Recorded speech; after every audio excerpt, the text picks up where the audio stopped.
Hi guys, welcome back to my channel. My name is Amy, and if you're new here, welcome and welcome back to another video. So today I have my little sister.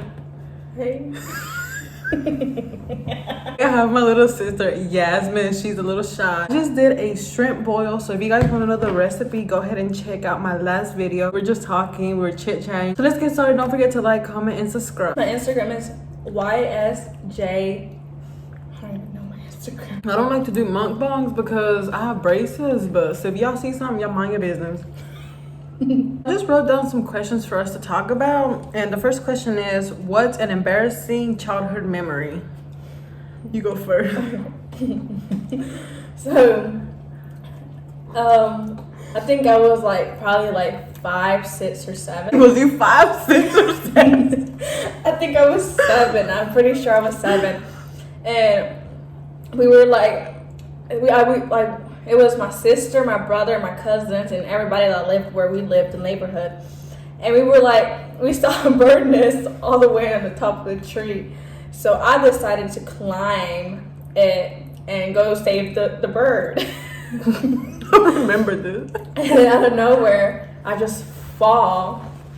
And everybody was scared. And my mama came, and she came straight to get me, and she whooped me. And sent me straight to the shower. But it was embarrassing because everybody was looking at me. I remember that because I remember I was looking up and I just see this pink rag fall, and I'm like, that was my little sister.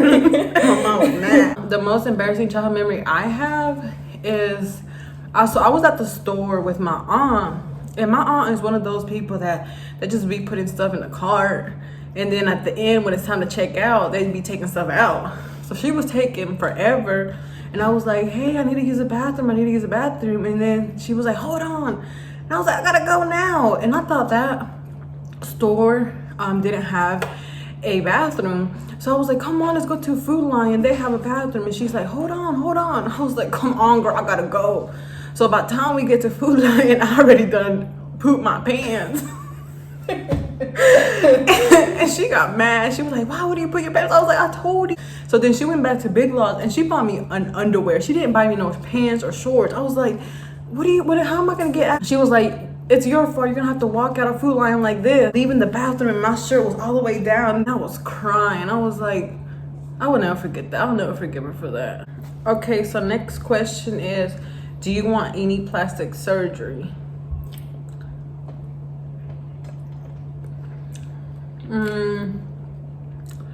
Yes and no. Like, I do want plastic surgery, but then at the same time I'm scared. Like, I want to get this body, this tummy tuck, but I'm scared. I probably would. Like, I'm scared that something's gonna happen to me or I die. Like, I see a lot of cases on TikTok where people don't make it back. Or also people that have surgery be unhappy about their bodies. Yeah, what if I'm out here looking crazy?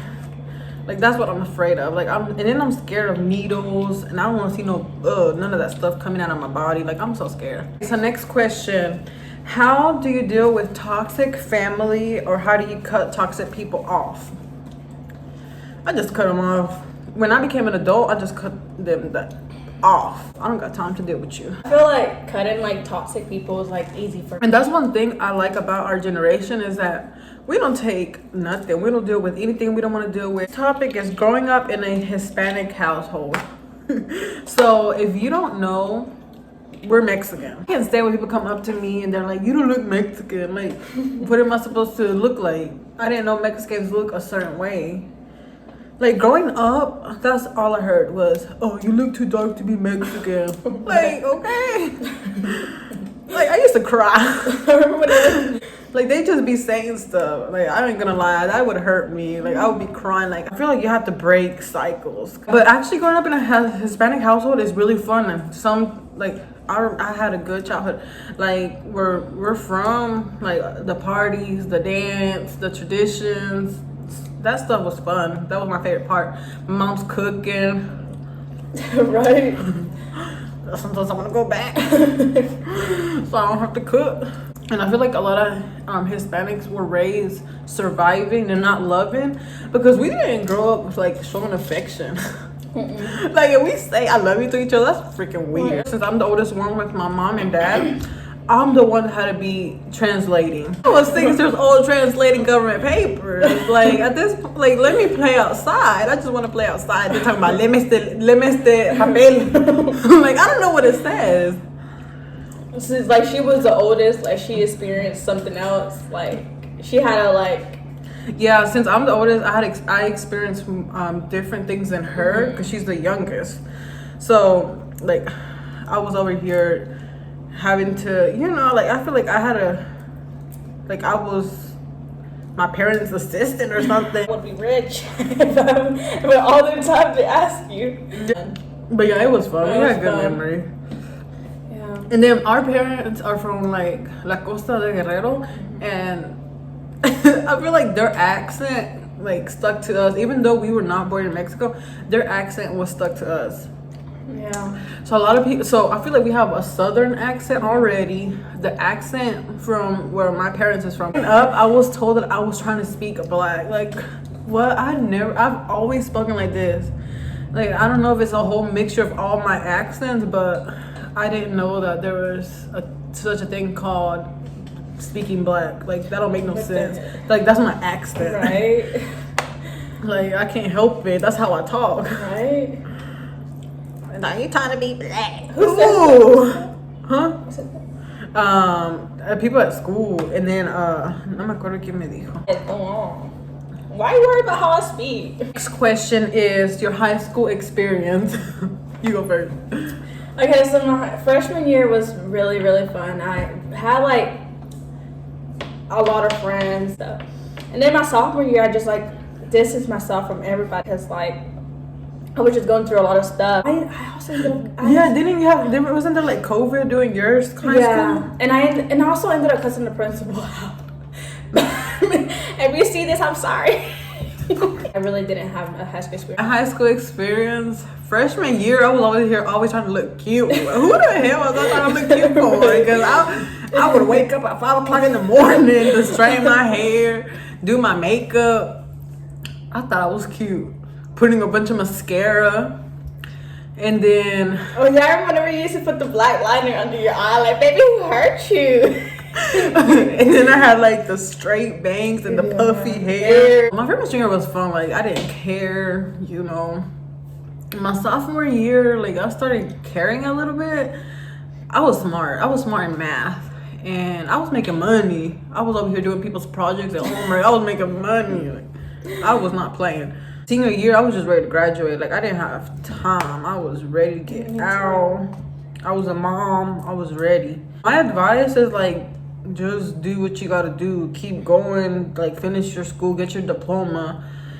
To say you have your diploma, because at the end of the day, a lot of these jobs are asking for your high school diploma. So get your diploma, and then stop worrying about like if you make friends or not. If you make friends, cool. If you don't, then like don't worry about it. Yeah. It saves you so much from like getting in trouble, honestly. I'm surprised that me and her get along now. Well, sometimes we get into it, but compared to when we were younger, we did not like each other. No. I would drag her out of the room. Like, I'm so sick of you. I feel like my siblings are the only ones that if I get into it, I'm going to talk to them again because they're my siblings. And I feel like, I mean, there are some siblings that are really, really toxic. Like, you can cut them off for a little bit. But I feel like my mom created a strong bond for us that little misunderstandings and little arguments, I just can't cut off my siblings. But I know that there's people out there that have to cut off their siblings because they're super toxic. But I feel like mine, I just don't talk to them for like a week or a month, and then we come back talking like nothing happened. Strong bond. Like, I feel like it won't, like, even if we get in an argument, you know, we cannot cut off each other. Like, it's just... Because there's been to the point where I like, oh hell no, I ain't never speaking to you, never. Don't even never. But then I'm like, that's my sister right there. At the end of the day, the thing about me is that I'm like straight up. If somebody's disrespecting somebody that I love, like I'm gonna go and confront them. Like I don't care. And then my mom gets mad. She's like, you don't have to be doing all that, but we got it from you. You used to do that when we were little. My mom, Amy. That's one thing about Amy. She scares me sometimes. Oh, who said who? And she go back there. I'm like, chill. Yeah, because you got me messed up. You said what? Especially them racist people. I've got into it with a lot of racist people talking to my mom about, you need to speak English. Okay, so next question is, what's a relationship advice you give to the girls? Like communication, have a strong communication with the person. Know your worth and like, don't ever like, I mean, yeah, it's good. I mean, you know, everybody's gonna have a little heartbreak in their life. One, maybe I know how to.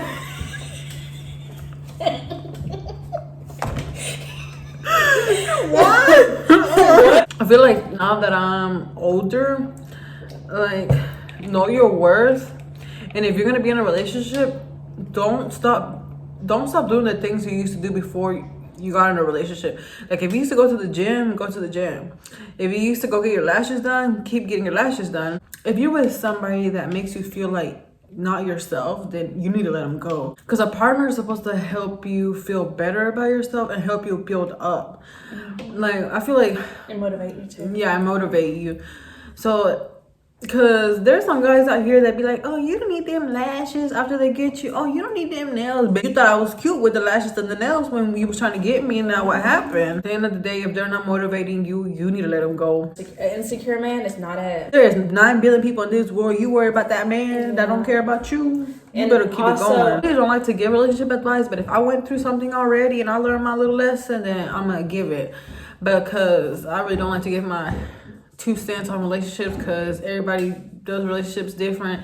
Everybody forgives things differently. Next question, how are you liking adulthood?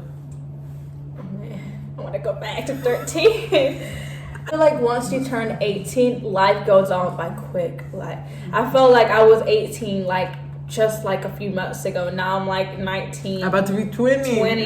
And my 20s, like, it sucks. Like, I feel like after high school, life goes on by fast and stuff.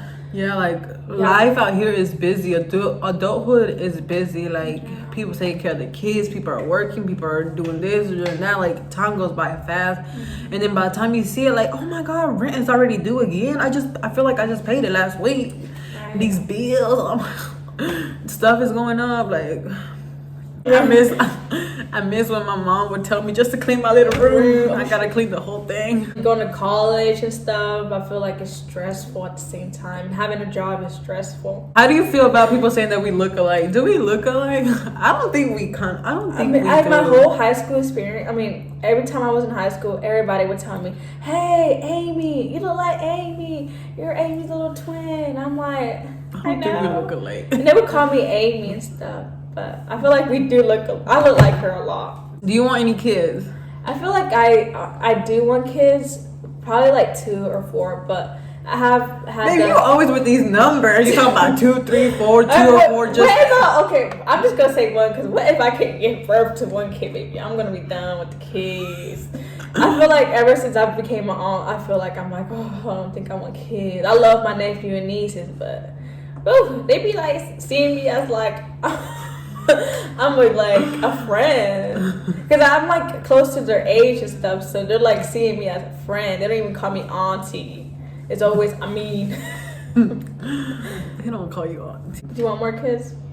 I don't know. Like, I feel like since I got pregnant young, so I feel like that experience was horrible, but I do want to have another kid because I want to have a good experience. I want to experience like all that stuff again, but then at the same time I'm scared. Like I don't know, I'm just scared. I feel like teen moms go through a lot. Yeah, I feel like I already went through a lot. Like I remember having 3 to 4 jobs trying to take care of one. Like, oh my God. Whenever she would come home from work, she would tired. Like she would come with. I remember Marjorie like. She put on your Vaseline on my hair. She would because I worked night shift at this factory, and I had to watch her, and I fell asleep, and she put a whole bottle of Vaseline, like a whole jar of Vaseline on my hair. And I had to take like 3 showers. My hair was greasy for a week. Okay, guys, that is all for today's video. I hope you guys enjoy, and don't forget to like, comment, and subscribe, and go follow me on Instagram. Go follow my sister on Instagram, and I'll see you guys in the next video. Bye, guys.